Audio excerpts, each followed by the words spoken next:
Hey, it's Bob Nagin, and welcome to another episode of Real Retail TV.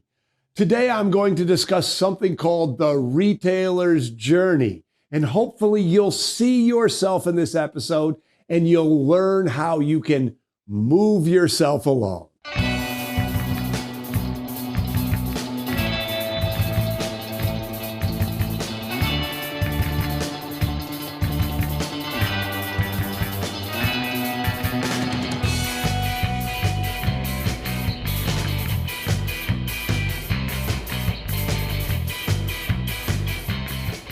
I was in retail for 19 years myself, working the floor just like many or all of you. For the last 20 years, all I've been doing is working with independent retailers in my capacity as, the co-founder of Whiz Bang Retailer Training.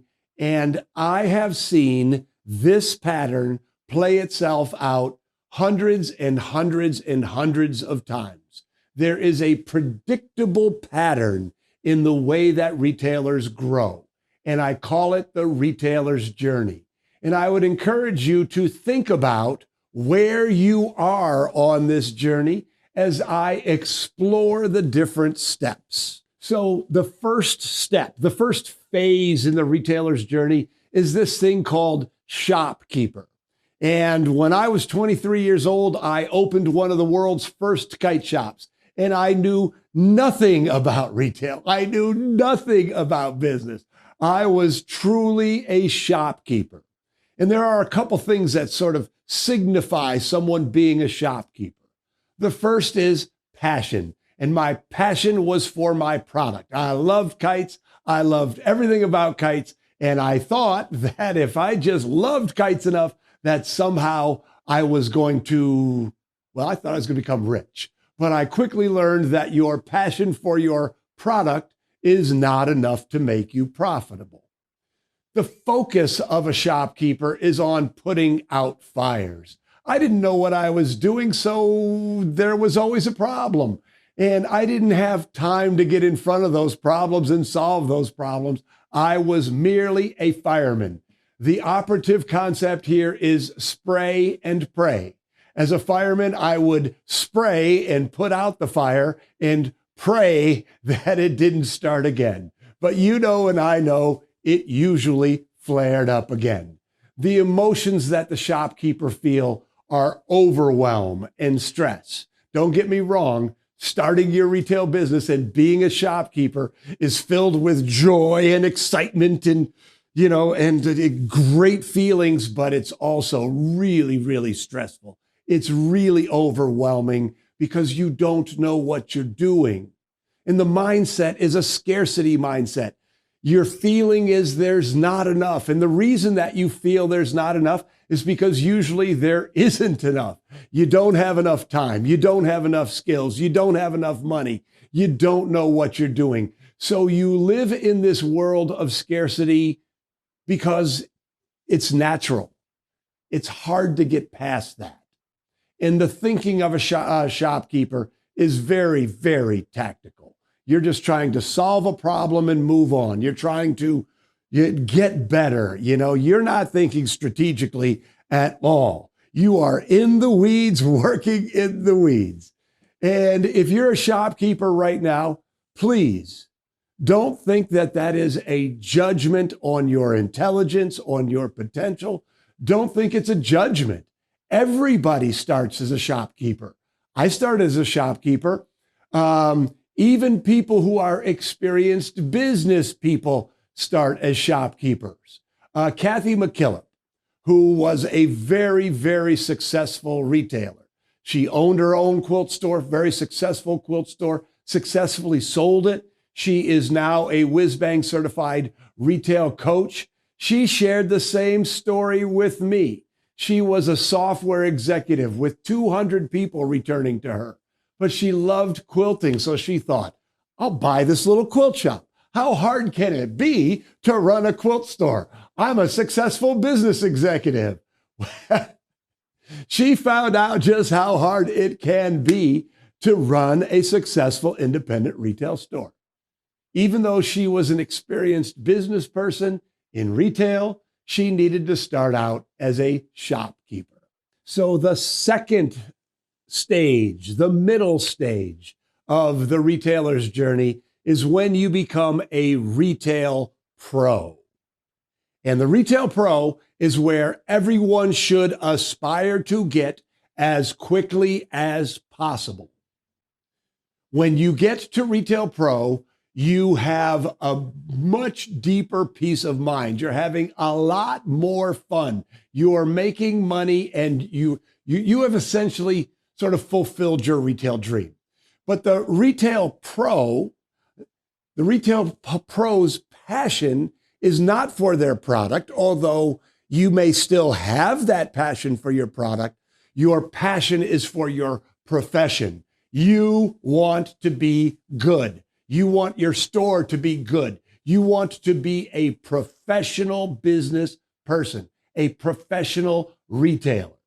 So your passion moves from product to profession. Your focus moves from putting out fires to systems and structures. You realize that for every problem that you have in your business, you don't want to put out a fire. You want to create the systems and the structures to solve the problems once and for all. And the emotions go from overwhelm to comfort, control, to this feeling of, I got this. I remember one of our Platinum Mastermind group alumni telling me that, when he finally got to Retail Pro, he came out for a Retail Success Summit, and he was driving back to the airport, and he said, Bob, Tom Petty was playing on the radio, and I turned down the windows, and I just had this feeling of, I got this. I finally got this. And isn't that an amazing feeling? So that's the feeling that you get when you become a retail pro. Your mindset goes from scarcity to there is enough. You have the skills. You have the experience. You know where you can get money if cash flow isn't good. There is enough. You know that you can solve problems.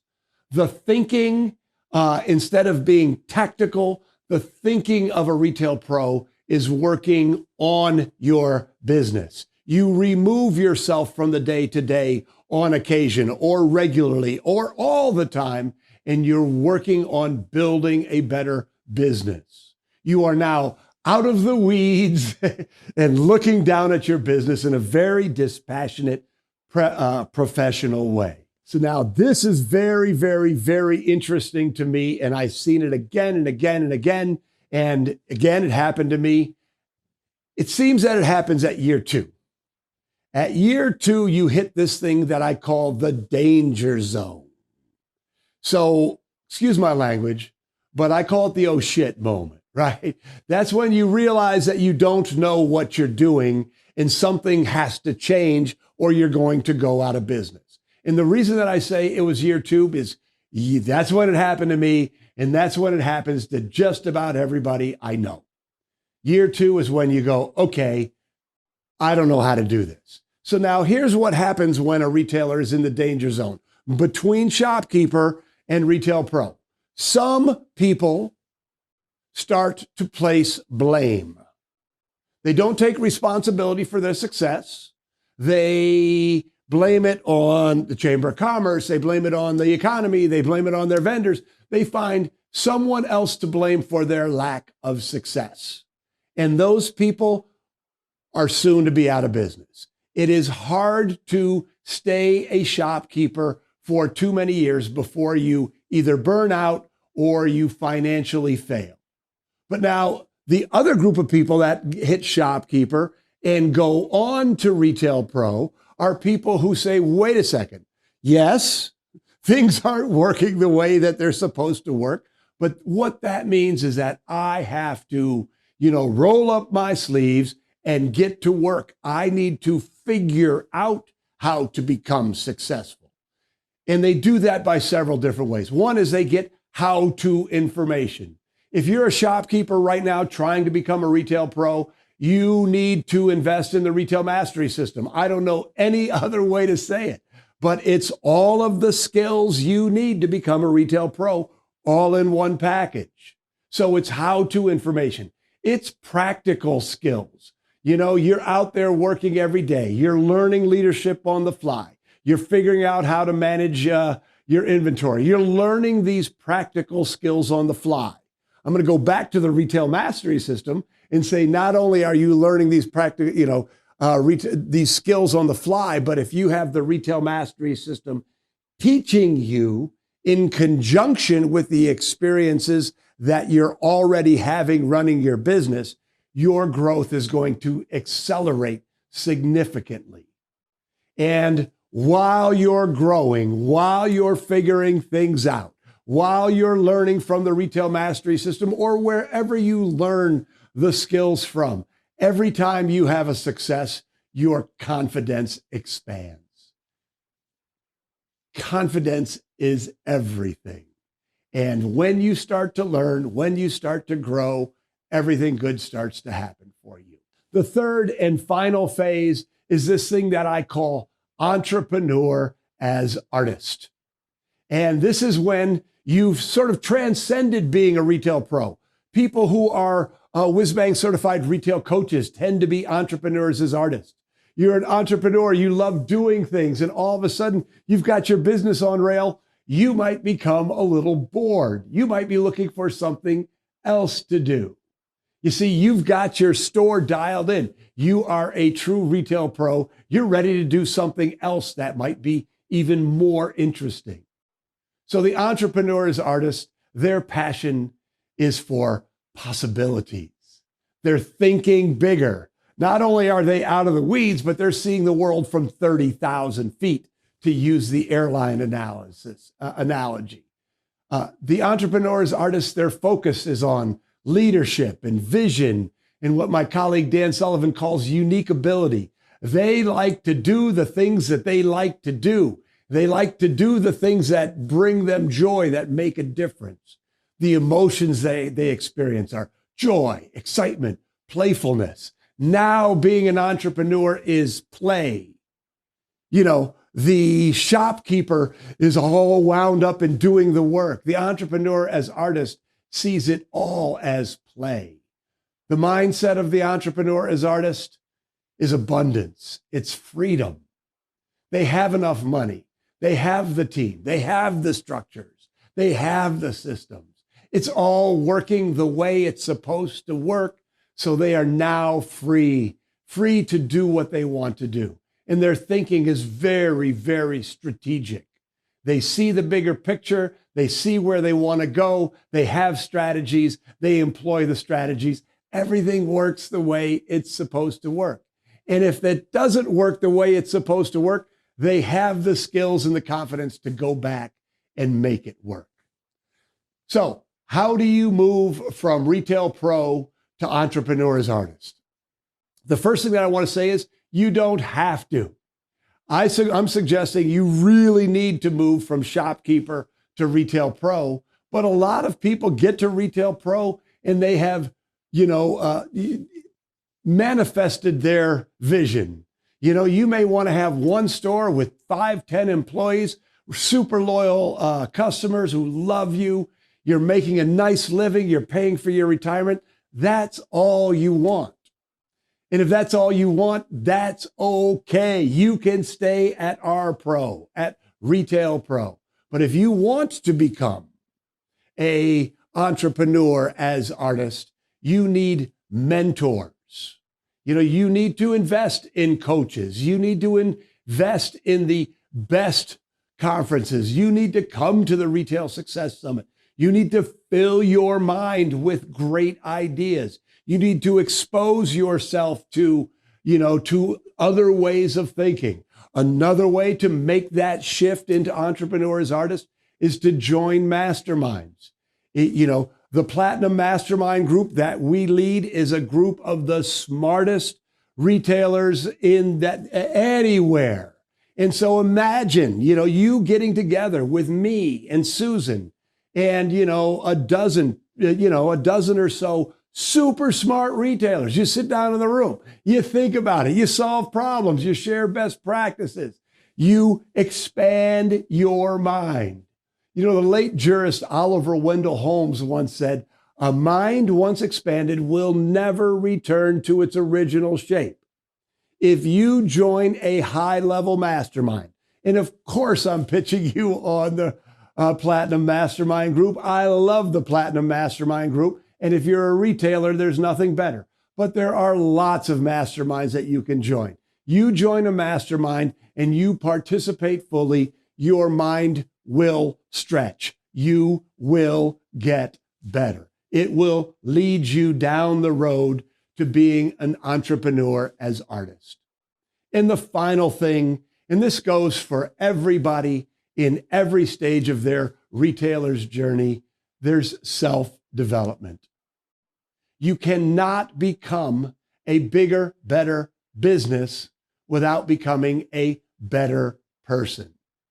So regular self-development is part of this journey. It's things like, how do you manage your time? How do you manage your mindset? Are you mindful about how you're feeling? Are you developing the personal skills that you need to be successful? One of the modules in the Retail Mastery System is called Personal Business Skills, because you cannot be an entrepreneur as artist or even a retail pro if you don't have the skills that you need to manage yourself successfully, to build your business the way that you should. So the question is, where are you and where are you going? You know, this retailer's journey is merely a tool to establish a reference point. If you're much, much closer to Shopkeeper, well, you know what you need to do now. If you are a retail pro, but really are getting a little bored and you want to move into entrepreneur as artist, that's great. Now you know where you are. It's a reference point, and I hope I gave you a couple of little tips on how you can get there. So I hope that you found it helpful. And if you don't have the Retail Mastery System yet, and you want to accelerate your growth, by all means, make that investment today. It comes with an unconditional 90-day money-back guarantee. If it's not everything I'm bragging it is, well, ask for your money back. If you're a retail pro and you're looking for inspiration, you're looking to expand your mind, you're looking to associate with some of the smartest independent retailers on the planet, by all means, call the office. Let's have a conversation about the Platinum Mastermind Group. We here at Whizbang Retail Training, we exist to serve you, to help you. You are the reason we come to work every day, and we would love to help you on your retailer's journey.